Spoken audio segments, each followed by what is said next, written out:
Bonjour les amis, vous êtes nombreux qui avez déjà entendu ce proverbe de chez nous qui dit « Lorsque tu as un doigt accusateur pointé sur quelqu'un, n'oublie pas qu'il y a 3 doigts qui te pointent toi-même. » Si nous pouvions comprendre ces proverbes, si nous pouvions l'appliquer, eh bien nous éviterions beaucoup de querelles stériles et nous gagnerions du temps. Dans les villes des pays africains, vous allez voir des enfants qui déambulent dans les rues.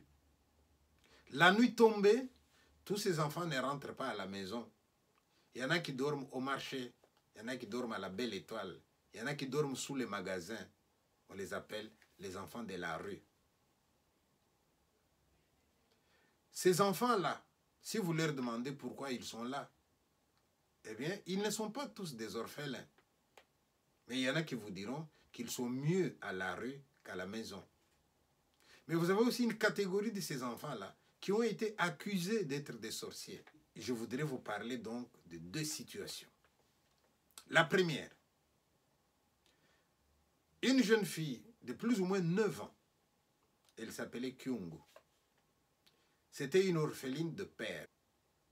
Mais voilà qu'un jour, les sorts s'acharnent et sa maman meurt aussi. Mais elle a quand même un grand frère à Lubumbashi. Elle va donc aller chez le grand frère comme le veut la coutume. Mais cet enfant qui arrive chez le grand frère où il va vivre, eh bien, il sera considéré comme un poids par sa belle-sœur. Et le grand frère lui-même, c'est un vendeur. Il n'est pas très riche, mais quand même, il se débrouille en vendant des articles au marché. Petit à petit, eh bien, il voit que sa bourse commence à peser de plus en plus. Il a un peu d'argent. Et comme beaucoup de gens savent le faire, dès qu'il y a un peu d'argent, eh bien, la vie change. On va boire avec les copains, on va chercher des maîtresses et le climat à la maison se détériore. Et quand le climat à la maison se détériore, madame à la maison n'est pas contente du tout. Mais elle a à la maison cette fille qui s'appelle Kyungu, qui est la petite sœur de son mari et qui va devenir un bouc émissaire. L'enfant subit tout ça sans réagir. Un soir, la belle-sœur, cette fille qui s'appelle Kyungu, et les enfants de la famille sont là au salon en train de regarder la télévision. Pendant qu'ils regardent la télévision, voilà que la Kyungu, la petite orpheline, s'endort devant la télé. J'imagine qu'il vous est déjà arrivé, vous aussi, de dormir devant la télé. Moi, ça m'est déjà arrivé. Ça m'arrive souvent d'ailleurs. Pendant que cet enfant commence à dormir devant la télé, un moment, voilà, elle se retourne. Elle se retourne. Elle se retourne. Et elle se retrouve finalement dans une position où elle dort, mais le dos contre la télévision. Et là, la belle-sœur regarde et elle entend cette fillette qui commence à parler. Vous avez des gens qui parlent pendant qu'ils dorment. Et la belle-sœur la réveille. Kyungu, Kyungu, Kyungu, réveille-toi. Et Kyungu se réveille. Mais qu'est-ce que tu fais là? Et Kyungu répond, je regarde la télévision. Et pour la belle-sœur, c'était suffisant. C'est quoi ça? Nous, on est là en train de regarder la télévision. Et toi, tu es assise, le dos tourné, et tu prétends regarder une autre télévision par là? Voilà, tu es une sorcière. C'était suffisant pour que Kyungu soit traité de sorcière. Et quand le grand frère est arrivé, la belle-sœur lui dit, je te l'avais bien dit, ta petite sœur ici, c'est une sorcière. Elle fait pipi au lit, elle fait tout au lit comme un bébé, et là, aujourd'hui, elle vient de me donner la preuve. Et elle raconte la scène.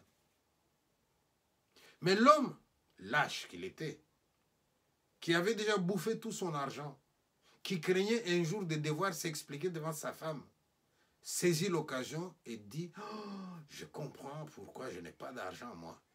Tous mes amis avec qui nous avons commencé, ils vont de l'avant. Moi, je patauge. Si je patauge, c'est que c'est elle qui nous a ensorcelés. C'est pour ça que nous n'avons pas de l'argent. » Et cet homme prend un fer à repasser, il branche le fer à repasser, et il appelle sa sœur, il prend le fer tout rouge, et la fille s'est échappée. De là, elle est arrivée chez les Salésiens. Et c'est là que moi, j'ai pu m'entretenir avec elle.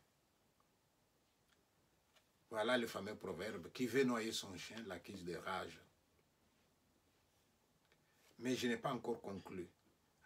Deuxième situation que je voudrais vous décrire, c'est la situation d'une vieille femme qui quitte une province vers la province du Katanga, où elle est venue voir son fils et ses petits-enfants qui travaillent dans une grande entreprise de la place, la fameuse Gécamine. Cette dame qui vient du village n'avait jamais vu un camp de travailleurs. Elle arrive, elle est accueillie, elle se repose, les jours passent, elle est contente d'être là. Chaque jour, quand les autres vont au travail, on lui dit, reste bien ici, ne te déplace pas trop. Si jamais tu veux te promener, nous allons t'accompagner. Mais voilà qu'un jour, hein, elle a des fourmis dans les jambes. Elle s'est dit, ah, je vais quand même me dégourdir un peu les jambes. Et voilà la vieille qui sort de la maison et qui marche, qui marche, qui marche. Elle a tellement marché qu'elle ne s'en est pas rendu compte. À un moment, elle s'est dit, il est temps de rentrer à la maison. Et au moment de rentrer à la maison, elle n'a pas retrouvé la maison de son fils. Pourquoi? Parce que toutes les maisons du camp se ressemblent. Il n'y a que les numéros. Et elle ne sait pas lire. Elle commence à faire les tours. Jusqu'au moment où un groupe de gens assis quelque part remarque cette femme. Et on vient vers elle. On dit, madame, où est-ce que tu vas? Ben, je vais chez mon fils. Chez ton fils, c'est où? Ben, je ne sais pas. Mais tu viens d'où? Je viens de chez mon fils. Mais attends, comment tu peux venir de chez ton fils? Et là, maintenant, tu dis, tu ne sais pas rentrer chez ton fils. Et tout le monde crie, ça doit être une sorcière. Elle était sûrement dans un hélicoptère. Et le carburant est fini. Et voilà, elle est tombée. Maintenant, elle ne sait pas où elle doit aller. Voilà comment on lit ce genre de situation dans nos pays. J'ai encore vu dernièrement une image sur WhatsApp. Une femme presque nue qu'on est en train de juger, qu'on est en train d'insulter parce qu'elle était dans la rue dans cette tenue-là. Je vais maintenant essayer d'expliquer. Comprenez-moi très bien. Je voudrais vous dire que quand nous dormons la nuit ou même le jour, le sommeil a des étapes. Mais lorsque vous êtes dans une étape la plus profonde du sommeil, il peut arriver qu'une certaine partie, une petite partie du cerveau s'éveille, alors que vous êtes dans un sommeil profond. Et quand cette partie du cerveau se réveille, elle peut vous faire des gestes comme un automate. Vous voyez, alors les gens sont assis, quelqu'un s'élève et il marche, il peut même monter au grenier dans un état de ce qu'on appelle le somnambulisme. Vous avez des gens aussi qui rêvent. Nous rêvons tous la nuit. Et dans les rêves que nous faisons la nuit, vous pouvez avoir un rêve terrifiant. Vous pouvez avoir des rêves cohérents. Quand c'est un rêve cohérent, on va dire que c'est un songe. On va même chercher à y lire un message. Mais quand c'est un rêve terrifiant, on va dire, j'ai fait un cauchemar aujourd'hui. Mais alors, vous avez des gens, pendant qu'ils rêvent, il peut même vivre son rêve. Il rêve qu'il s'est réveillé, qu'il est en train de monter sur le vélo et il va vers le vélo. Il rêve qu'il est en train de faire pipi et il fait pipi sur le lit. De nouveau, on va dire, c'est un sorcier. Nous sommes tous là, et le voilà, il vient passer le salon. Il va où? Et souvent, quand vous réveillez ce genre d'individu, vous allez voir, il se réveille. Il était dans un état de somnambulisme. Alors, imaginez qu'un somnambulique réussit lui-même à ouvrir la porte et qu'il sorte. Et puis, un coup de vent lui donne un petit air frais. Et puis, il se réveille. Ben, il sera lui-même le premier à s'étonner de se retrouver là où il ne sait pas qu'est-ce qu'il fait là, il ne sait pas. Et si les gens le trouvent là-bas, eh bien, c'est suffisant pour être accusé de sorcellerie. alors que c'est du somnambulisme. Voilà.